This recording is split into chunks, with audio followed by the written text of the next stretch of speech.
You know, you grew up in South Africa. You lived during a period of apartheid. I'm sure you've seen a lot of horrific things. So to be called a Nazi by people, to be made out to be this monster, that must be really hard for you. Well, I mean, look, it's a relentless propaganda campaign, which obviously President Trump has experienced for a very long time, 20 years, maybe longer. And politics is a blood sport. So they're going to come up with whatever attacks they can to destroy the public perception of someone.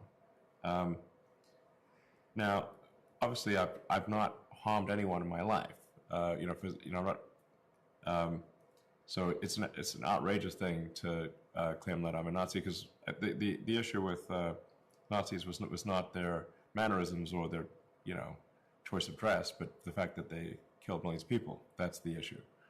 They've also called President Trump a Nazi, and I think there was one publication that said he's worse than that President Trump is worse than Hitler, Stalin, and Baby Mao combined. And I'm like, but he also is not a violent person, and in fact has done a lot to prevent wars and stop wars, which is the very opposite of being a Nazi, actually. Right. Ironic how that works out. Yes, but it is disappointing how well propaganda works. Yeah. If you repeat a lie, the sort of he's a Nazi lie enough times, some people actually believe it. Especially people that still believe the legacy news. So if they still think that what CNN says, with the exception of Scott Jennings, is true, then they called me a Nazi on CNN. So if someone believes CNN, then they would say, "Oh, he must be that's a Nazi. That's because they said it on TV." The person on the TV said it. So,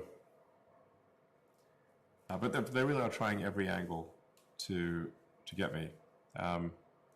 So they would for sure try, if they could press a button and kill me in reality, they would press that button immediately. Wow.